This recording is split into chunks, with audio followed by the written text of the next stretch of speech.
and welcome back to Animal Network News. My name's Guy McLyons, and I'm gonna fly like an eagle to the sea. Fly like an eagle, and you hairless monkeys can follow me. Let's get to it. Okay, this next story is it's just what happens when people don't think. Bubba Wallace, the black NASCAR driver who made headlines, not for his driving ability, but for his garage door opener. Bubba claimed he found a noose in the garage where his car was held after he threw his support behind the BLM movement, wearing a "I Can't Breathe" shirt during a race. Of course, the world was shocked and dismayed by this flagrant act of racism aimed at him. But it turns out it wasn't a noose after all. It was a rope with a loop in it used to close the garage door and had been there for like 8-9 months. I'm not saying there isn't racism in the world. For sure there is. But you know how I know it's not the pandemic everybody says it is? Because stupid shit like this makes the news on a regular basis. And it wouldn't if there was more of shit like this that was real. It was a hangman's knot. But here are the problems with that. First off, it wasn't put there with racist intent. It was used because the guy who tied it probably thought it was the best knot for the job or the only fucking knot he knew how to tie. It's a useful knot. It's still used today for fishing and sailing. And considering it's NASCAR, there's probably a huge overlap with fishing and fucking car racing. I'm just saying. And to the person who tied it, for the love of God, don't come forward. Just keep your fucking trap shut. You're not going to convince anybody that you're not a racist. And to Bubba, you handled this wrong. Your first thought to start screaming racist was stupid. You should have had it investigated before you flew off the fucking handle. It would have saved you the embarrassment of being called Bubba Smoulier. So what do we take from this? Sometimes a knot's not the knot you thought it was. Think before you drink, people. This next story is just so fundamentally stupid, I almost pissed myself when I read it. Not because it was funny, because it almost rendered me too dumb to operate my piss sphincter. Now, most people have enough neurons sparking to understand that if you ignore your past, you're doomed to repeat it. But that doesn't seem to be stopping a percentage of you American-placed hairless monkeys from destroying statues and burning shit down in your own towns and cities. So, what do you get when you know nothing about history? You get Democratic Senator Tim Kaine. I know what you're thinking right now. You're thinking, why? Whatever do you mean, Guy McLyons? I'm glad you asked. I mean Senator Kaine is a special kind of stupid that has no cure and might possibly be contagious. He said that America invented slavery. Yep, the U.S. created one of the oldest atrocities known to man. This is coming from a Democrat, so I guess, we're all lucky he didn't just say Trump made that shit up, and it's almost as stupid. I mean, how did that happen? Did the U.S. travel back in time and force ancient civilizations to start forcing individuals to work for free or die? Is there a fucking app for that? People like Senator Kaine should not be allowed to have cubs or opinions or friends. He's just fucking nutsack. Beetlejuice is back in the news this week as the second installment of the comedy is... Wait, what? What'd you say, Bob? What? Of course that's Beetlejuice. Don't be daft. Look at it. Are you kidding? That's Mayor Lori Lightfoot? So what the hell is this story about? They what? Opened a lakefront and she's asking for donations? Well, that's not nearly as interesting as Beetlejuice 2. Whatever. I bet they're related, though. Have you seen Lori Lightfoot? Fuck. That is one Beetlejuice-looking biatch. Okay, this next story, it's just freaking bizarre. I don't even know what side to take, or even a wrong side. It comes from Business Insider.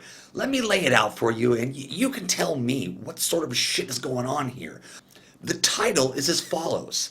Liberal group cancels events with Hong Kong activist following internal concerns and external criticisms from pro-China pundits.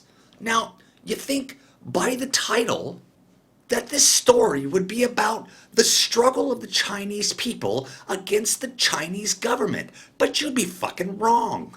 It was about a youth-led climate change group that had to cancel a police brutality event because of the involvement of a progressive Hong Kong activist. Seriously, I read the article like 7 times and it was all over the goddamn place. See, this, guys, is why you don't cross streams while pissing.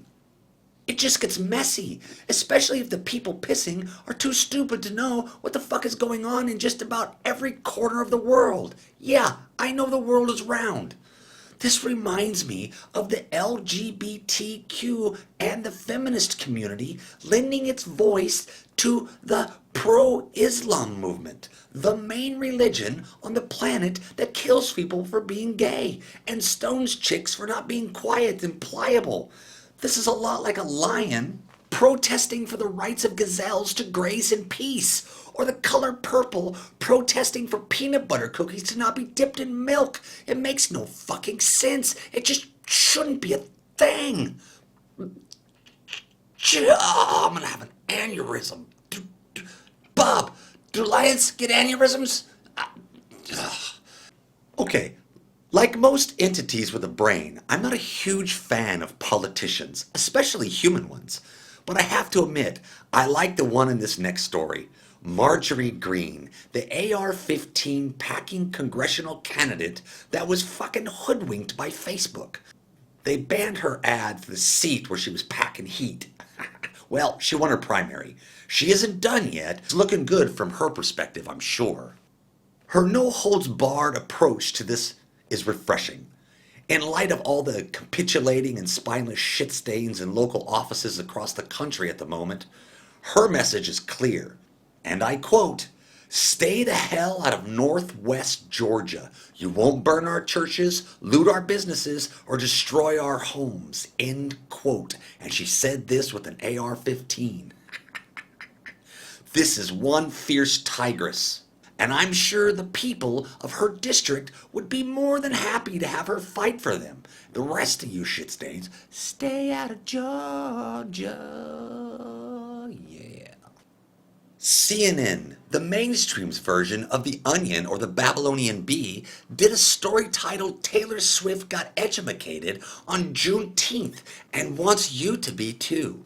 Really, CNN? Is this a story? Frankly, I think Taylor Swift should sue you for trying to make money off her post. This is just like some lazy ass shit.